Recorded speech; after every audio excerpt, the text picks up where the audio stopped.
আসসালামু আলাইকুম ওয়া রাহমাতুল্লাহি ওয়া বারাকাতুহু। আলহামদুলিল্লাহি ওয়াহদাহ ওয়াসসালাতু ওয়াসসালামু আলা মান লা নাবিয়্যা বা'দাহ। প্রিয় বন্ধুগণ, দূরে কাছে যে যেখান থেকে শুনছেন, আশা করি আপনারা প্রত্যেকেই ভালো আছেন এবং সুস্থ আছেন। আমরা আজকে গুরুত্বপূর্ণ একটি বিষয় নিয়ে আলোচনা করব। ইসলামে নারীর মর্যাদা কী? আমরা বিভিন্ন সময় দেখি অনেকে বলেন নারীকে সমান অধিকার দিতে হবে, তো ইসলাম কি নারীকে সমান অধিকার দেয়নি? আবার আমরা দেখছি নারী সংস্কার বিষয়ক কমিটি একটা প্রস্তাবনা পেশ করেছে, যে প্রস্তাবনার মধ্যে তারা বলছে নারীকে পুরুষের সঙ্গে সমানভাবে অধিকার দিতে হবে।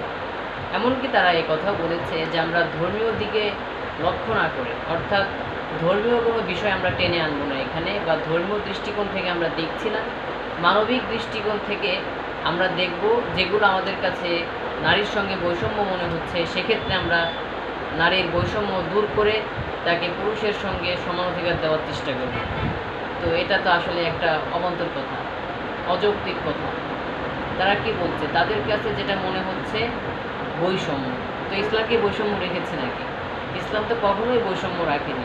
আপনি যখনই সমান অধিকারের কথা বলে মুখরোচক স্লোগান দিয়ে বিভিন্ন রকমের নিয়ম নীতি চালু করতে যাবেন, তখন নারী সমস্যার মধ্যে পড়ে যাবে। দেখুন, ইসলাম অবশ্যই নারীকে সমান অধিকার দিয়েছে, সঙ্গে দিয়েছে মর্যাদা।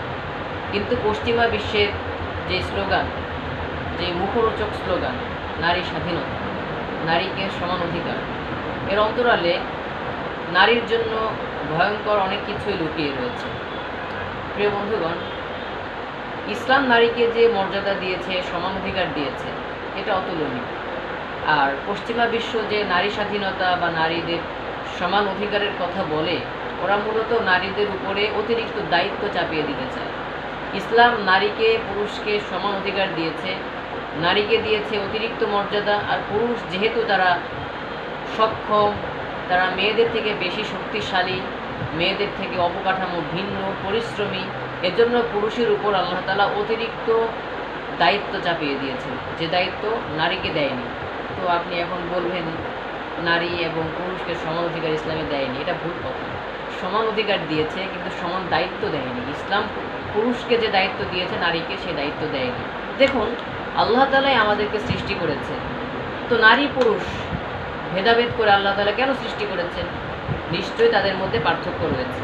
নারী যে পরিশ্রম করতে পারবে না, পুরুষ সেই পরিশ্রম করতে পারবে।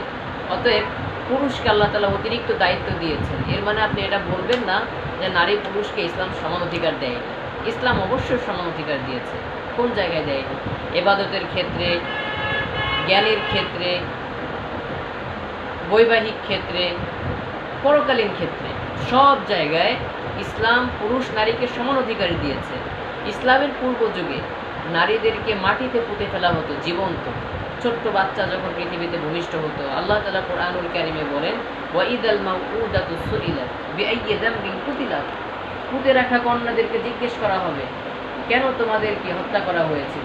জাহিলি যুগে তারা কন্যা সন্তানকে দুঃখের সংবাদ মনে করত, তারা তাকে বরকতহীন মনে করত, তাকে দুঃখ দুর্দশার কারণ মনে করত, এজন্য তাকে পুঁতে ফেলত। কিন্তু ইসলাম তো এই নীতিকে কখনোই সমর্থন করেনি। সেই প্রথাকে বিলুপ্ত করে নারীকে দিয়েছে মর্যাদা। নবী করিম সাল্লাল্লাহু আলাইহি ওয়াসাল্লাম বলেছেন, তুমি তোমার মায়ের খেদমত করো, মায়ের পায়ের নিচেই তোমার বেহেশত। বিশ্বনবী সাল্লাল্লাহু আলাইহি ওয়াসাল্লামকে একজন জিজ্ঞেস করলেন, আমি কার খেদমত করব? নবীজি বললেন, তোমার মায়ের খেদমত করবা। আবার জিজ্ঞেস করলেন, আমি কার খেদমত করব? নবী করিম সাল্লাল্লাহু আলাইহি ওয়াসাল্লাম বললেন, মায়ের খেদমত করবে। আবার জিজ্ঞেস করলেন, আমি কার খেদমত করব? নবী করিম সাল্লাল্লাহু আলাইহি ওয়াসাল্লাম বললেন, মায়ের খেদমত করবে। এরপরে বললেন, আমি কার খেদমত করব? নবী করিম সাল্লাল্লাহু আলাইহি ওয়াসাল্লাম বললেন, বাবার খেদমত করবে। তো ইসলাম কোথায় নারীকে মর্যাদাহীন করেছে? কোথায় সমান অধিকার দেয়নি? সব জায়গায় সমান অধিকার দিয়েছে। নামাজ, রোজা, ইবাদত, ধর্মীয় ক্ষেত্রে পুরুষও যেমন ইবাদত করতে পারবে, নারীও তেমন ইবাদত করতে পারবে, সমানে সমান। জ্ঞান অর্জনের ক্ষেত্রে তলাবুল ইলমি ফারিদাতুন আলা কুল্লি মুসলিম, প্রত্যেক মুসলিম নরনারীর জন্য ইলমে দ্বীন শিক্ষা করা ফরজ। এরপরে দেখুন, বৈবাহিক জীবনের ক্ষেত্রে আল্লাহ তাআলা বলেছেন, হুন্না লিবাসুল লাকুম ওয়া আনতুম লিবাসুল লাহুন্না। অর্থাৎ স্ত্রীরা তোমাদের লিবাস আর তোমরা স্ত্রীদের লিবাস। সুবহানাল্লাহ, বৈষম্য কোথায় হলো? সব জায়গায় তো অধিকার সমান দেওয়া হলো। এরপরে দেখুন অর্থনৈতিক ক্ষেত্রে একই, সমান সমান। পরকালীন ক্ষেত্রে মহান আল্লাহ রাব্বুল আলামিন এই পৃথিবীতে যেই ভালো কাজ করবে, পুরুষ হোক নারী হোক, তাকেই আল্লাহ তাআলা জান্নাত দান করবেন প্রতিশ্রুতি দিয়েছেন। এখানে তো আল্লাহ বলেননি যে পুরুষকে আমি একটু কম দিব, পুরুষকে একটু বেশি দিব, নারীকে একটু কম দিব, নারীকে একটু বেশি দিব, পুরুষকে একটু কম দিব। আল্লাহ তাআলা কথা বলেন। অনেকে বলেন অর্থনৈতিক ক্ষেত্রে ইসলাম নারীকে ঠকিয়েছে। কোথায় ঠকালো? হ্যাঁ, যে সম্পত্তি বন্টন করা হবে সেখানে পুরুষের থেকে নারী অর্ধেক পাবে, কিন্তু এটা তো আপনার বুঝতে হবে যে কেন এই নিয়মটা করা হলো। আপনি যখন আশপাশ চারপাশ হিসাব করবেন তখন দেখবেন সমান সমান। মনে করুন বাপের সম্পত্তি থেকে 9 লক্ষ টাকা ভাই এবং বোনের মধ্যে বন্টন করা হবে। ইসলামী নিয়ম অনুযায়ী 3 লক্ষ টাকা বোন পাবে, 6 লক্ষ টাকা ভাই পাবে। এখন আপনি আরেকটি জিনিস হিসাব করতে হবে, ইসলাম নারীকে কোনো দায়িত্ব দেয়নি, কিন্তু পুরুষকে দায়িত্ব চাপিয়ে দিয়েছে। সেই দায়িত্বের কারণে পুরুষকে খরচ করতে হয়। যেমন 3 লক্ষ টাকা এবং 6 লক্ষ টাকা। এই পুরুষ যখনই অন্যত্র বিবাহ করতে যাবে 1 লক্ষ টাকা দেনমোহর দিতে হবে, এবং এই নারী অন্যত্র বিবাহ করতে গেলে সে আরেকজনের কাছ থেকে 1 লক্ষ টাকা দেনমোহর পাবে। তাহলে নারীর হলো 4 লক্ষ টাকা, পুরুষের 1 লক্ষ টাকা কমে গিয়ে তার হলো 5 লক্ষ টাকা। এরপরে আমাদের যে বৈবাহিক সিস্টেম, যে রেওয়াজ, মেয়েদের বাড়িতে খাওয়া, ইসলামে তো এই নিয়ম নেই। ইসলাম তো ওলিমা করবে সন্তান, মানে ছেলে সন্তান, এই কথাই বলে। ছেলে ওলিমা করবে, তাহলে সেখানে আরও 1 লাখ খরচ করলো, তাহলে কমে গিয়ে তার থাকলো 4 লাখ, মেয়েরও হলো 4 লাখ, সমান সমান। তো এভাবে হিসাব নিকাশ করলে দেখা যাবে যে কাউকেই ঠকানো হয়নি, বৈষম্য করা হয়নি, সমান সমান করা হয়েছে। নারীর অন্য কোনো জায়গায় খরচ করা লাগছে না। এই মেয়েটার পেছনে সারা জীবন একটা পুরুষের খরচ করতে হবে, এ কথা তো আপনারা বলেন না প্রিয় বন্ধুগণ। এজন্য আরও একটা বিষয়, নারীকে সমান অধিকার দিতে হবে। তারা যে কথা বলে এর আড়ালে লুকিয়ে রয়েছে অনেক প্রতারণা। অর্থাৎ নারীকে ঘর থেকে বাহিরে নামিয়ে নিয়ে আসবে, নারীর কাঁধে কাজের বোঝা চাপিয়ে দিবে। ইসলাম নারীকে এত কষ্টের মধ্যে ফেলতে বলেনি। ইসলাম নারীকে দিয়েছে স্বাধীনতা, ইসলাম নারীকে দিয়েছে সচ্ছলতা এবং সম্মান মর্যাদা। প্রিয় বন্ধুগণ, পশ্চিমা বিশ্ব নারী স্বাধীনতার কথা বলে। দেখুন পশ্চিমা বিশ্বে কয়জন নারীকে উচ্চ পদে চাকরি দেওয়া হয়? লাখে কয়েকজনকে। আর সব তো সে মেসিয়ারের কাজ করে, এই মানুষের প্রাইভেট সেক্রেটারি হয়। কি দরকার এগুলো করার? আপনারা বলেন বাড়িতে বসে সন্তানের, স্বামীর, বাবা মায়ের জন্য রান্না বাড়া করবে, এটা নারীর জন্য পরাধীনতা। আর এই নারী অন্য জায়গায় চাকরি নিয়ে অন্য একজন পুরুষের প্রাইভেট সেক্রেটারি হবে, অন্য পর পুরুষের জন্য রান্না বাড়া করবে, এগুলো পরাধীনতা হয় না? আপনারা যে কথাবার্তা বলেন এগুলো মুখরোচক কথাবার্তা, কিন্তু এর আড়ালে লুকিয়ে রয়েছে নারীর জন্য সম্মানহীনতা, নারীর জন্য অনেক ক্ষতিকর বিষয়, অনেক ভয়ঙ্কর বিষয়। প্রিয় বন্ধুগণ, আমরা জানি এই যে আমরা আজকে স্লোগান তুলছি, নারী স্বাধীনতার কথা বলছি, এই স্বাধীনতার কথা অনেকেই বলে।